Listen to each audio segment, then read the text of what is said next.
Hi, welcome back to Comic Book Gallery. I'm your host, Joaquin. How we doing, people? So today's video is top 5 tips to going to a comic book convention for new collectors.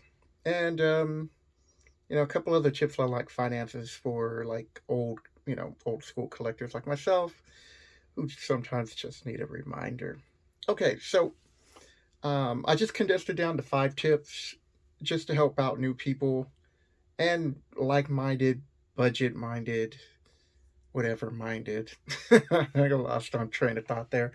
Um, People. So, number 5, you need to figure out what conventions, and I say conventions because for me it's just one a year. I've been fortunate enough to live near a convention. So before I was living in here in Ontario, California, I was living up in Seattle or near Seattle, Washington. So I would always go to the Emerald City Comic Con, which is a big Comic Con. It's actually pretty cool.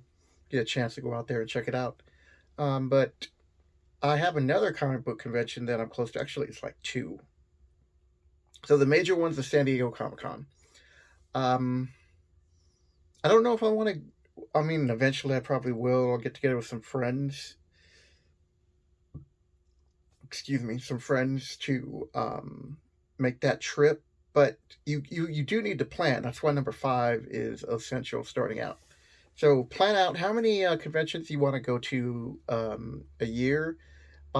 Commit, buy your ticket, get your air flight, get your hotel room, create a budget for what's it going to cost for you to go. Forget and not to buy comic books or anything like that. Those are later on down the list, but just initially, what's it going to cost for you to go to this comic book convention? Now, if you're like myself, who's fortunate to live close where you could drive to one, well, then you just throw that out the window because you're like, okay, I'm cool. I can use that tip for comic books. But that's really important, especially nowadays with the economy all messed up. Um, you just set a budget, people. I mean, this whole list is basically setting goals and budgets. All right, so got my list. Number 4, make a budget for the weekend. Food, gas, parking, um, Lyft, or whatever rides you're gonna taxi, whatever you're gonna need to get there. Um, I'm just trying to think of stuff that's like like you're not going to the comic book convention to buy.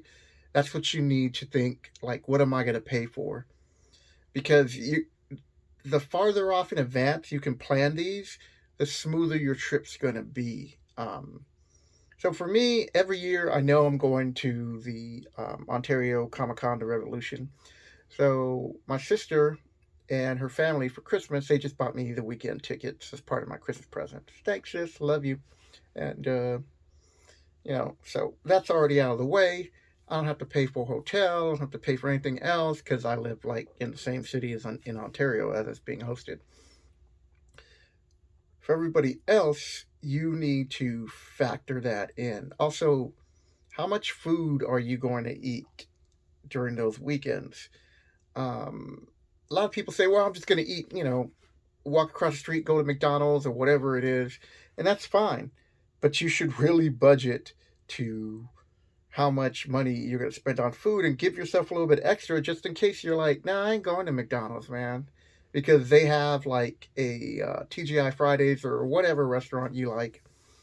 For me, it'd be more like a Chili's or something where I might just go and get some fajitas and relax and maybe drink a margarita, you know. So I would put aside more budget for that if I was traveling. In my case, sad face, I do not have a Chili's next to the Ontario. So you got that out of the way. You plan for your trip. You put the money, especially when it comes to like airfare. Please, airfare and hotel, book that as quick as possible. So now we're going to get to the nitty gritty. Before we do that, you need to have your little travel gear set in place. Anytime you go to a comic book convention, it's almost essential it's you need a backpack. And in my case, I've had this backpack since like 2009. I bought this backpack when I went to Japan. So this baby's gone with me everywhere. But I'm gonna have to replace you because the strap's broken, a couple of other things. But it's a nice size travel backpack. So the reason why I'm showing you this is because when I carry the backpack, I carry it on one side. So I really suggest that you do it like that, not to be cool. You're like, oh, Joaquin, I think you're too cool for school. No, excuse me. It's to keep all these zippers on one side, and this pouch right here is going to be completely empty, unless there's stuff that I might pick up there, like I'll put in cards and stuff. So that way, if somebody tries to steal anything, my hand usually after I've been buying books and stuff, or if I bring books to sign, which Chris Claremont's going to be there, so I think I'm just going to bring just like one book. The first book that got me into comic books, X-Men 205, I believe. Where I just usually just keep my hand like resting right near here, so it doesn't matter if somebody tries to come in, and sticky fingers are not gonna. I'm gonna notice it. So that's number 3, and that's important. You need to have your little containers for the comic books you're bringing in and what you're buying. So if you have like some signature books, you want to have an additional plastic container, or like a 3-ring binder. I've seen people do with like a Ziploc, and they just punch holes in it and they keep it in there so they can keep it nice and secure so your books aren't getting backed up. So that's number 3. Bring a backpack. Also, too, make sure you have cash on hand. That's actually going to come down to number 1. Jumped ahead. All right. Number 2, do your research. So there's a reason why I have these books out here.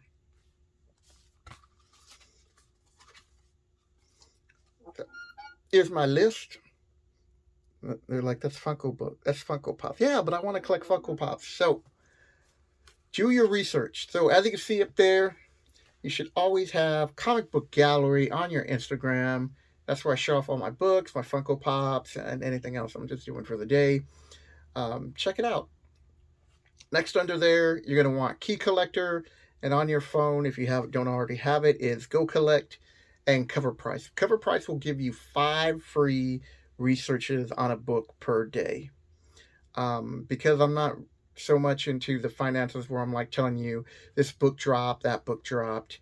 I'm more into like trying to help new people set budgets and collect books that they want and keys that they want. That's what my channel is mostly dedicated to, and other comic book reviews and other things. So check it out. So back to my list. No, but I'll just take that. Ain't no thing. All right, so these are the X-Men books I want.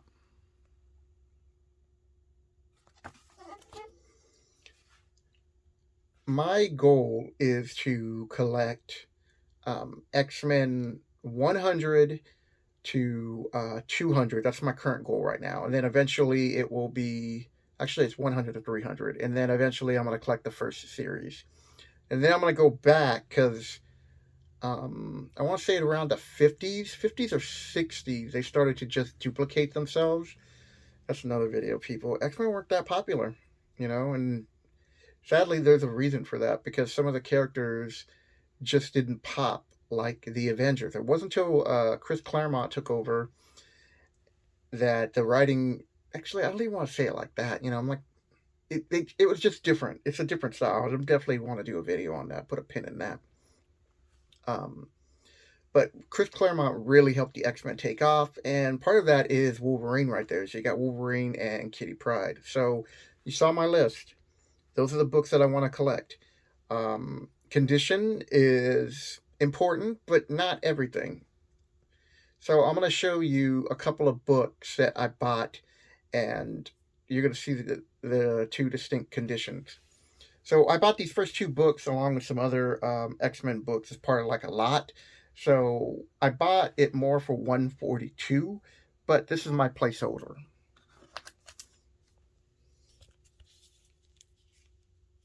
Do it more like this. All right.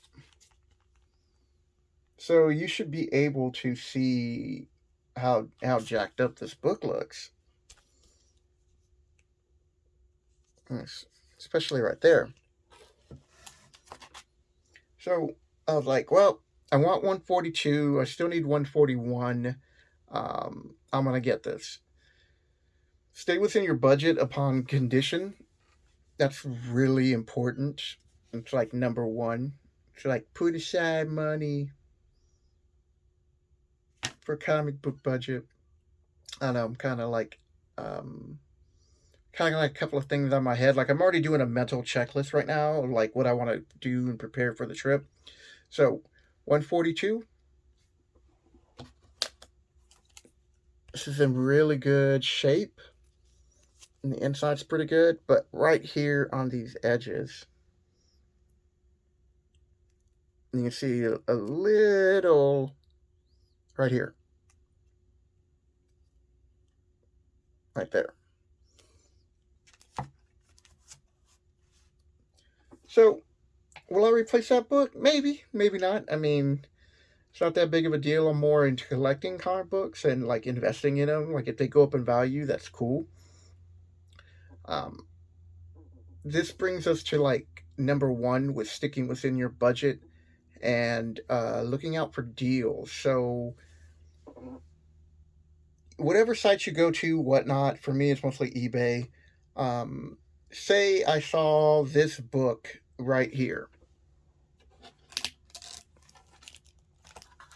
So X-Men 108, oh, 108, X-Men 8.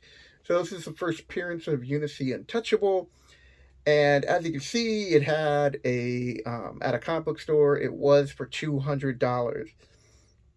Now, I was able to, and this we're talking like this was like 2008, 2009, is I was able to snipe this book for $100, and I think it was like 100 and something with tax and shipping. But this was at the time when eBay was doing their eBay bucks, which I wish they would bring back. So I paid 100 for this book, and I used the eBay bucks to cover the shipping and taxes. So I felt pretty good about that. Um, when I'm out looking for comic books, this is what I'm going to be doing. Like I'm gonna look at the condition, and then I'm gonna go to one of those sites up there, like Key Collect, Go Collect, Cover Price, make my best judgment of what I think it is. You know, like a 7.0, 8.0. I just try to put it in like categories, not like 8.5 or get really detailed. Like, do I think this is qualified to be at least a 9.0? And then I'll look for the price right there, and I'll see what his price is.